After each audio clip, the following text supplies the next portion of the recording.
দর্শক বন্ধু, আজকে একটা দারুণ জিনিস দেখাবো। যারা একটু ঘর সাজাবার কথা ভাবেন, আজকের ভিডিওটা কিন্তু তাদের জন্য। আজ দেখাবো আমরা কিভাবে একটা রিজেক্টেড পালাজো বা বাতিল পাজামা দিয়ে খুব সহজেই তৈরি করে ফেলতে পারি একটি ভীষণ সুন্দর দেখতে প্ল্যান্ট হ্যাঙ্গার, তাও একদম কম সময়ে। চলুন শুরু করি। আমি এখানে একটা লাল রঙের পালাজো নিলাম, তবে খেয়াল রাখবেন যাতে পুরনো হলেও রঙটা একটু থাকে বা কাপড়টা যাতে একটু সফট হয়। তো এই ইলাস্টিকটা কেটে নিচ্ছি প্রথমে। এখন আমি নিচের বর্ডার লাইনটাও একটু খুলে নেব যাতে লেন্থে একটু বড় হয়। আমার এই বর্ডারটা হাতে সেলাই করা ছিল, তাই খুলতে খুব সুবিধে হলো। আপনাদেরটা যদি মেশিনে সেলাই থাকে তাহলে না খুলে কেটেও নিতে পারেন। এবার খুলে নিলাম, কিন্তু ইস্ত্রি করার কোনো দরকার নেই। এবার পালাজোর দুটো পা কাঁচি দিয়ে কেটে ভাগ করে নিলাম। এখন পালাজোর দুটো পাখি এক এক করে খুলে নিলাম, আর আপনারা সেলাইয়ের মোটা জায়গাটা কেটে বাদ দিয়ে দেবেন। এই যে আমি এভাবে পাজামার পাগুলোকে খুলে নিচ্ছি। এটা খুবই একটা সোজা উপায়, যে কেউ চেষ্টা করলে এটা পেরে যাবে। এবার এটাকে কয়েকটা টুকরো করতে হবে, তবে ফোল্ড করে নিলে কাটতে সহজ হবে, তাড়াতাড়ি হবে। আমি কাজের সুবিধের জন্য একটু মাঝামাঝি আবার কেটে নিচ্ছি, না নিলেও হতো। এবারে হাতের আঙুল দিয়ে 6 আঙুল করে এক একটা ভাগ কেটে নিচ্ছি।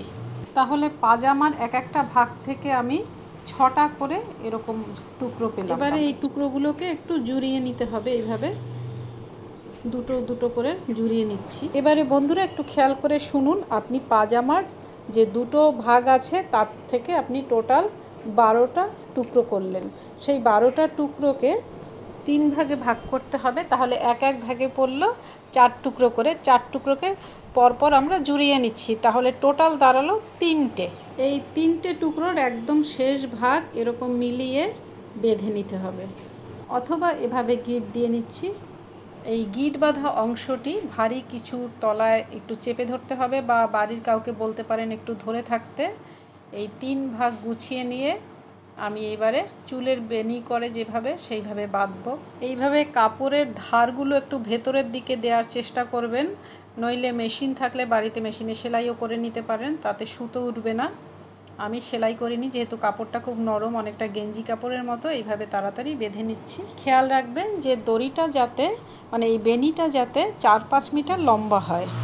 এটা যার যার রুচি অনুযায়ী, কেউ লম্বা করতে চাইলে আর একটু বড় করতে পারেন, বা ছোট করতে চাইলে আর একটু ছোট, তবে মোটামুটি 4-5 মিটার তো লাগবেই। আমার বেনি বাঁধা কমপ্লিট। এবার একদম শেষেও একটা এইভাবে নট বেঁধে নিচ্ছি। এই নটটি যাতে আরেকটু সুন্দর হয় দেখতে, সেই জন্য আরেকটা গুরুত্বপূর্ণ কাজ রয়েছে, খুব ছোট্ট করে সেটা করে ফেলছি। এই পালাজোটায় একটা এখানে ফিতে রয়েছে, এই ফিতেটা কেটে এই নটটায় বেঁধে দেবো, তাতে একটু মজবুত হবে এবং দেখতেও ভালো লাগবে। কি খুব সহজ জিনিস তো, আর একটু ধৈর্য ধরুন বন্ধু। একটা ভালো পরামর্শ দিচ্ছি, কোনো গাছ যদি হ্যাং করবেন করে ভাবেন, তাহলে কিন্তু প্লাস্টিকের পট নেবেন, তাতে হালকা হবে। কখনো যদি অ্যাক্সিডেন্টালি পড়ে যায় তাতে ক্ষতি হবে না বড় বিশেষ। যে কোনো গার্ডেন সয়েল নিলাম, আর একটু পাতা সার মিশিয়ে দিয়েছি, তার সাথে সামান্য বালি। এবারে এখানে বসিয়ে দিচ্ছি বোট লিলি, যা খুব সহজে হয়। আর বোট লিলিতে মাসে 1বার কি 2বার জল দিলেই যথেষ্ট। এবারে এর নিচে আপনি থালা দিতেও পারেন, আবার নাও পারেন। অল্প জল দিলে থালা দেওয়ার দরকার নেই। এক্ষুনি যেহেতু গাছটা রোপণ করলাম, তাই একটা থালা দিলাম, কারণ প্রথম দিন জলটা বেশি দিতে হবে। এবারে সেই ভাইটাল কাজটা, এই বেনিটা দিয়ে আমি এখন হ্যাঙ্গারটা বানাবো।